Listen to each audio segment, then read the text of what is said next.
Ay, grabando. ¡Epa! Bienvenidos. Bienvenidas. Bienvenides. A No Te Mueras Nunca. Una conversación Entre Marisa Román y Daniela Arzola. Un punto de encuentro entre Buenos Aires y Santiago de Chile. Una amistad a distancia. Transitando Los recovecos, de la adultez la modernidad y la cultura pop. ¿Y cómo se llama nuestro episodio de hoy, Dani? Nuestro episodio de hoy se llama Todas putes. El slut shaming en tiempos de nudes. Slut shaming es un término anglosajón, es una frase que utilizan los gringos generalmente para referirse a la gente que ataca a los demás, ataca la reputación de los demás y utiliza como la palabra puta o la reputación de ser puta como una ofensa, como algo para destruirle a la otra persona su reputación. Es este escenario donde te metían en un chisme, te enchismaban y te creaban esta fama de ser puta. Sí, eso, claro. Eso se llama slut shaming. Los gringos le llaman slut shaming. No tenemos todavía una palabra, pero es eso. Es la promiscuidad utilizada como un arma. Ni siquiera la promiscuidad, sino la reputación de promiscuidad usada como un arma para denigrar y atacar al otro. Eso es slut shaming. Ok. Y vivimos en este momento en realidades y en situaciones donde hay mucha gente que una fotografía desnuda le puede a veces hasta destruir una carrera, ¿no? Totalmente. Desde una actriz de Hollywood hasta una profesora. Y como los nudes además como que hoy en día se mandan con un clic, o sea, es como una cosa como muy natural mandarse nudes, ¿no? Completamente. Y justamente parte de esta cultura del slut shaming es lo que utilizan muchos exes para vengarse de sus parejas. Sobre todo en el caso de las chicas, muchos exes utilizan este tipo de cultura para vengarse. Para compartirte una anécdota, por ejemplo, mi mamá trabajaba con una compañera, era como la profesora más joven del instituto, y la pareja de ella en el pueblo se vengó en un momento, compartió como unas fotos de ellas comprometedoras y la despidieron del trabajo. No. La terminaron despidiendo. ¿Eso fue en qué año? Esto fue hace como unos 6 años. Es como ¿cuándo empezó esta cultura del slut shaming? Porque ¿cuándo podrías decir que empezó? Del inicio de los tiempos, desde la instauración. Desde, no sé, desde la llegada al cristianismo. ¿Quién habrá sido la primera shameada por slut? María Magdalena. Justamente, bueno, fíjate La que... primera slow shameada sería. Slow shameada. Me estás pidiendo mucho. Ya te lo dije, slow shameada. Bueno, sí, Entonces a la amiga de tu mamá también la quisieron slow shamear. Se lo hicieron, porque esta pregunta que tú te haces, bueno, ¿y cuándo esto pasó? Son milenios de esto en el comportamiento del ser humano. Claro, pero bueno, tiene que ver también con esto del patriarcado, digamos, como de toda esta estructura de poder armada en función de pisotear a la mujer. Sí, justamente nace como un arma, o sea, es como una relación de poder donde yo utilizo justamente tu reputación para hacerte creer hacerte creer a los demás que eres una persona inferior, que eres una persona deshumanizan a la persona que le colocan esa etiqueta, la letra escarlata para marcar a las personas. Y mira, eso pasa todo el tiempo, y una sociedad como la nuestra, la sociedad venezolana es muy machista, las sociedades latinas son muy machistas. Sí, latinas en general, me atrevo a decir. Pero es algo que pasa a nivel mundial, no pasa solamente en nuestras sociedades latinas. Sí, hay algunos países nórdicos que han de verdad logrado, tienen conquistas en ese sentido y hay más igualdad de género, pero genuina. Sí. Creo que es en Noruega que los padres tienen también permiso postnatal. Y tienen derecho a pasar tiempo con su recién nacido, y las madres pueden ir a trabajar, por ejemplo. ¿Y eso qué tiene que ver con el slut shaming? No, bueno, digo con la igualdad de género. Ah, perfecto. Con eso. Entiendo. Claro. Sí, porque por supuesto, yo también creo que las sociedades que son más equitativas de género justamente condenan más este tipo de actos. Totalmente. Muy ¿no? bien, muy bien. Sí, yo creo que justamente eso Y es a lo que tenemos que apuntar. Por supuesto, sobre todo, sabes que sobre todo a quitarle ese poder al sexo. Porque justamente nos enseñan a avergonzarnos del sexo, y por eso esa cultura de vergüenza, de avergonzar a la puta, por así decirlo, es la que nos lleva a utilizar el sexo como arma y a que exista ese tipo de violencia sexual. Justamente ahora en México se aprobó una ley que la persona que comparta tus fotos, si descubren quién compartió tus fotos, esa persona va presa. Y tenemos que trabajar para que esas leyes sigan... Y no es tan complejo descubrir quién mandó esas fotos, ¿no? Con todo el tema de las direcciones IP y de dónde viene, ¿no? No es tan complejo, tienes razón, no es tan complejo y hay nuevas legislaciones que están discutiendo. En Chile se va a empezar a discutir, no sé cómo está Argentina con el tema, pero bueno, dejando de hablar de leyes y todas esas cosas, ¿tú te has enfrentado alguna vez a alguna situación de slut shaming en tu vida, de que te hayan tratado de... Sí, de hecho, tengo un episodio específico en mi vida estaba grabando Ciudad Bendita, o sea, alrededor del 2005, 2006, y empezó a circular un video pornográfico amateur donde había una mujer que se parecía a mí. Wow. Y se empezó, a mí me llamaron amigas muy cercanas a contarme lo que estaba pasando, dudosas de que fuera yo. Claro. Pero asustadas, muy asustadas. Y yo pedí que me lo mandaran para verlo. Y bueno, inmediatamente supe que no era yo, porque nunca había estado, primero porque esa mujer no era yo, era mucho más alta que yo, tenía las lolas chiquititas, unas muy buenas caderas. O sea, yo sabía que no era yo, nunca había estado yo con un tipo así, ni en un lugar asado. Entonces, bueno, yo lo que hice fue rápidamente sentar a mis papás y contarles lo que estaba pasando y ponerles el video. Wow. ¿No? Porque esto se estaba viralizando, a este video lo estaban vendiendo en la autopista. ¿Qué? Era yo hacía una coja. Una coja es... ¿Cómo se le dirá acá en Argentina? Una renga. Yo hacía una renga en esta telenovela y decían, miren cómo coge la coja. Wow. Así era como lo vendían. Y bueno, nada, estaban vendiendo este video en la autopista y dije, antes de que mis viejos se enteren de esto, que se enteren por mí. Por supuesto. Y bueno, los senté a los dos, les puse el video, les conté y les dije, bueno, mira, para que sepan, esto es lo que está pasando. Pero bueno, la realidad... Ya va. ¿Qué te dijeron tus papás? Cuando papá, mira, al parecer esto es un video porno. Pero que sepan que no soy yo. Mi papá lo tomó como bastante naturalidad. Mi mamá estaba como muy dolida, queriendo saber quién podría haber sido capaz de empezar este rumor, shaming, ¿no? Claro. Y bueno, nada, finalmente terminó pasando, sí. Pero lo más interesante fue durante el proceso. Obviamente para mí fue complicado, yo tenía 20 y pocos años. Wow. Yo sabía que no era, pero lo interesante fue ver cómo la gente cercana, en el trabajo sobre todo, sí. De pronto me miraba avergonzada. O era como me miraban y se morían de risa y como que me miraban como con lástima. Entonces fue muy interesante como eso, lo que pasó a mi alrededor en ese momento. Tiene que ser, a raíz de eso. Tiene que ser doloroso, porque también lo que pasa con esta clase de cosas es que deja como un rastro, ¿sabes? Deja como... cierta aura de chismes, de desdén, sí. de situaciones. Y a ver, y en mi caso no era. Pero, ¿y qué si hubiera sido? Claro. ¿Qué si hubiera sido? ¿Cuál es el problema? Ahí está. Sí, es que es brutal porque son realidades en nuestra sociedad donde nos enseñan a avergonzarnos por el sexo, pero por ejemplo celebramos la violencia. O sea, es mucho más fácil ver un asesinato en televisión que ver un genital. De hecho, las clasificaciones de películas que tienen mayor rango de censura son por el sexo y no por la violencia que poseen, lo cual es... durísimo. Sí. Pero es parte de esa sociedad que nos enseña a sentir vergüenza de nuestros cuerpos. Y por eso la gente lo sigue usando como manera para vengarse. ¿A quién tenemos invitado? Oye, ¿a quién tenemos invitado? Ay, a Manuel Mireles. Cuéntanos un poco sobre Manu. Yo a Manu lo conozco gracias a Dani, un tipo interesantísimo. Pues mira... Un tipe interesantísimo. Sí, Manu fue mi primer amigue en Buenos Aires.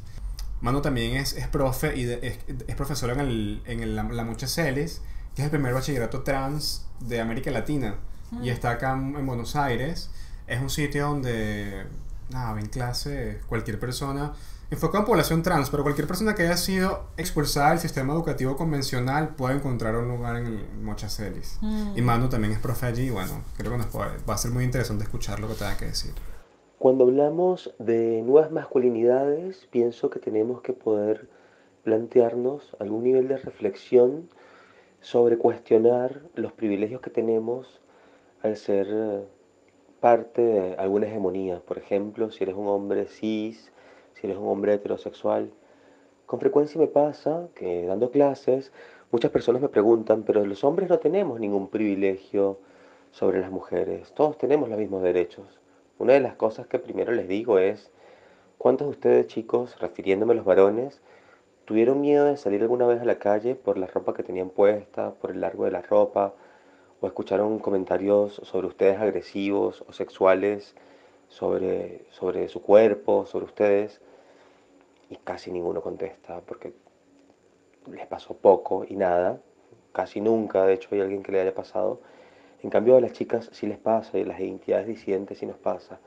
Creo que cuestionarnos la masculinidad es fundamental para poder seguir adelante en términos de comprender a las disidencias, de comprender a los feminismos y de comprender sobre todo que existen privilegios y no derechos en relación con el género, con las diferencias de género y con los estereotipos de género que están marcados en la sociedad. Tú sabes que algo que Manu comenta, que es justamente lo que me comentabas al principio, cómo el machismo es realmente digamos como el monstruo o la empresa que está detrás de esto, de utilizar el sexo como arma, de hacernos avergonzar de los cuerpos, de crear reputaciones que pueden destrozar carreras, relaciones. Hay gente que no ha podido lidiar con esta clase de cosas y se le destroza la vida para siempre. Mira, por ejemplo, el caso de Mónica Lewinsky. Todos conocemos a Mónica Lewinsky y fue una tipa que en su momento fue víctima de abuso. O sea, fue una tipa que tenía una persona de un poder más alto, con un cargo importantísimo, y cuando se supo lo que se supo... Sí, una trabajadora sexual a la que por un servicio una persona pública le pagó y terminó. Mónica Lewinsky no era trabajadora sexual. Mónica no fue la que tuvo el tema de felación con Clinton. Sí, pero era amante de él. Ella trabajaba en la Casa Blanca. No, imagino. Cuando eso pasó. Entonces todo el mundo... Juraba que cualquiera. Esa tipa le destrozaron la vida. Se crean tantas reputaciones, tantos mitos, tantas historias sobre lo que pasó realmente, que mira, tú pensaste que Mónica Lewinsky era trabajadora sexual, y no, ella trabajaba en la Casa Blanca. ¡Wow! Pero eso es lo que pasa, justamente eso es lo que pasa. De hecho, ella ahora tiene una TED Talk que es... una fundación. Sí, y una TED Talk que yo le recomiendo, una charla TED, que si la pueden ver, véanla, porque justamente habla del slut shaming y habla cómo se utiliza el sexo para denigrar a la mujer, su reputación, sus capacidades. Es brutal. Porque yo creo que estamos en un momento donde podemos hablar de esto. Es el mejor momento que se ha vivido hasta el momento para hablar de género. En la historia de la humanidad, este ha sido el momento más abierto para hablar de género, al menos en la sociedad moderna. No sabemos cómo eran otras civilizaciones.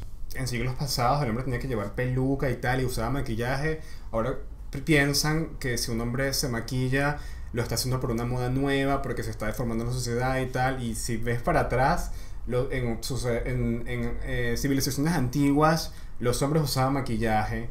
Y si lo piensas ahora, por ejemplo, vamos a hablar de gente como Bad Bunny o como J Balvin, son personas que están mostrando y que están proyectando un tipo de masculinidad que es distinta, que es mucho más sensible, que es mucho más inteligente, que son tipos que pueden hablar de sus sentimientos, que son tipos que pueden ser abiertos, dejando atrás toda esta indumentaria vieja de que los hombres no lloran, de que el hombre tiene que ser de tal manera, que no puede ser sensible porque sensibilidad es equivalente a ser débil.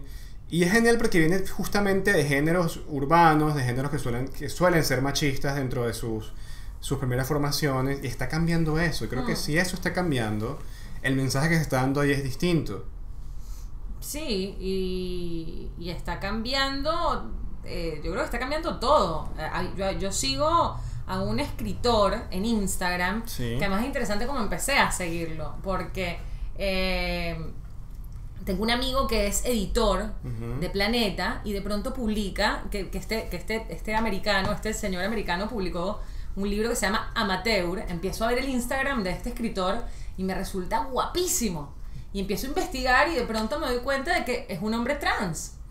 Mira. Y es guapísimo y está casado con una mujer guapísima y tiene este libro que se llama Amateur y cuenta cómo él se acercó a la masculinidad a partir de empezar a boxear. Él hace boxeo. Wow. Empezó siendo boxeador amateur y exploró desde adentro, a través de la violencia, lo que está construido, cómo está construida la masculinidad, y lo que para él empezó a cuestionar esa masculinidad y a hacer muchas preguntas para armar su propio concepto y su propia idea de la masculinidad, deconstruyendo la masculinidad aprendida socialmente, amateur. Y él se llama Thomas Page McBee.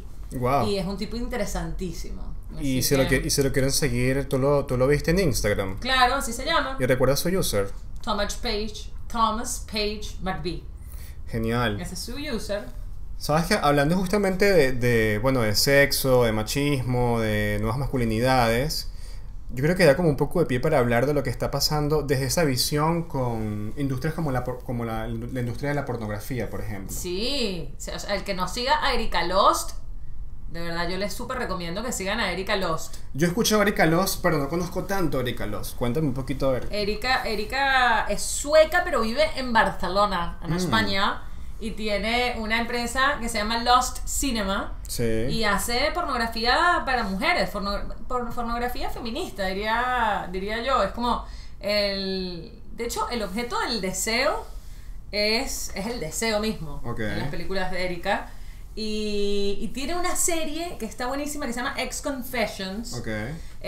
Y la gente le manda sus fantasías sexuales y ellos eligen fantasías y hacen películas hermosas, con muy buen gusto. Visualmente son hermosísimas, tienen hermosa fotografía, la dirección de arte es preciosa. ¿Qué más te puedo decir? Los cuerpos son reales, son muy diversos los elencos, tienes gente como de todos de todos los géneros y de todas las razas también.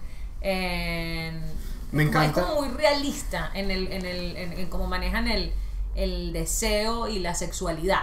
¿Sabes qué me No hay encanta? una cosa como posada perfecta, sino... Me encanta porque creo que ese tipo de onda en la pornografía se está expandiendo a varios autores. Hay como mucha gente que también está expresando y contando historias de ese lugar.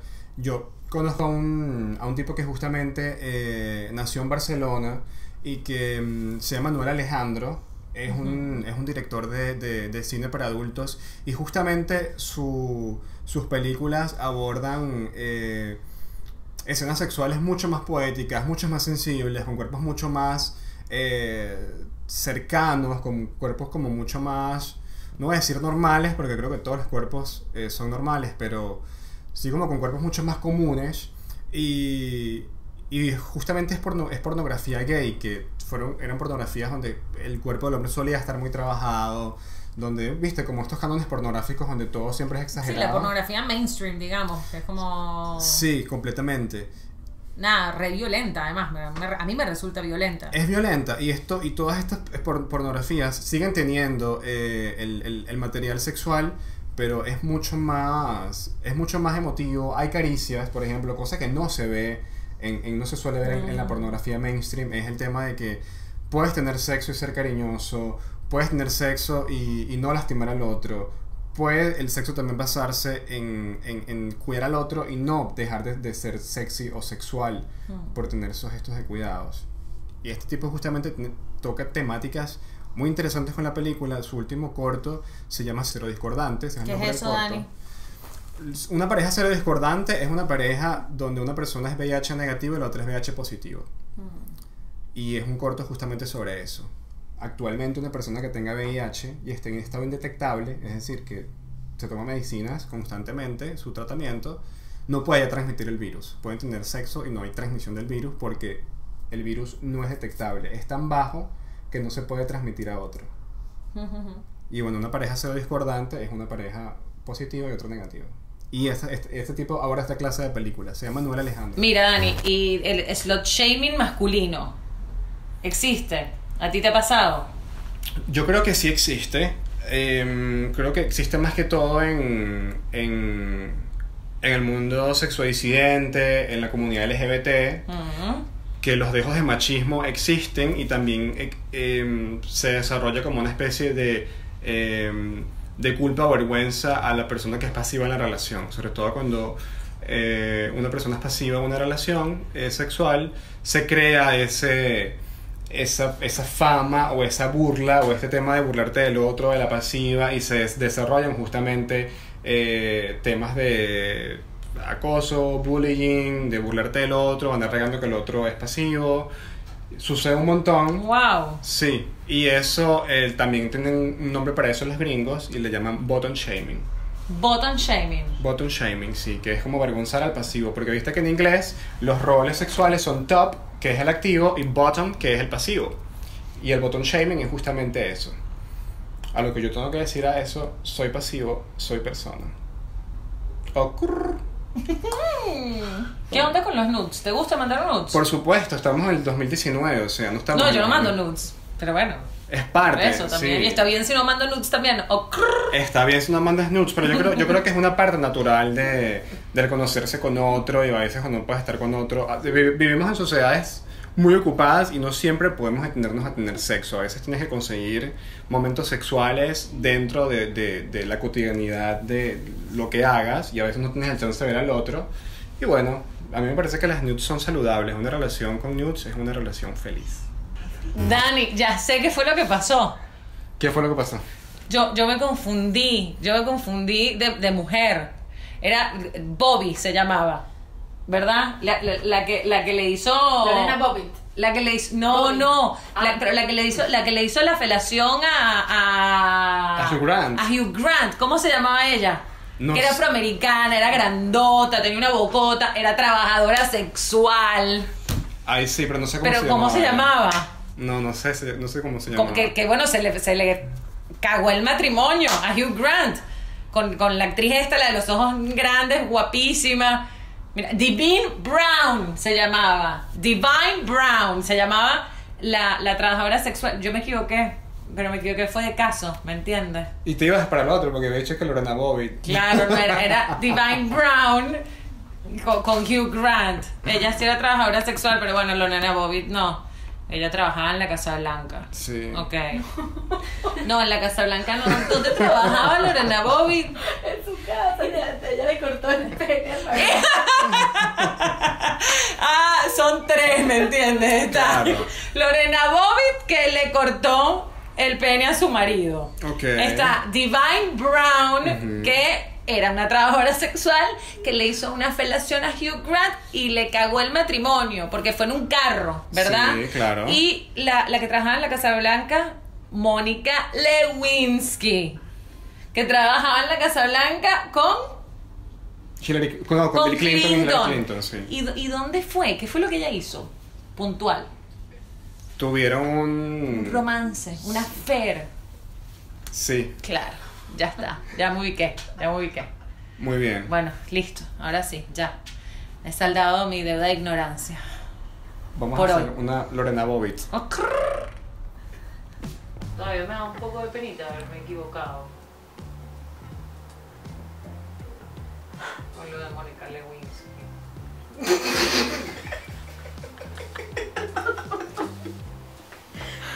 Dani, ¿y si me hacen el smart shaming por eso? No, chica. Todos tenemos que educarnos acerca de sexo. Sí, ¿verdad? Ujú. Y bueno,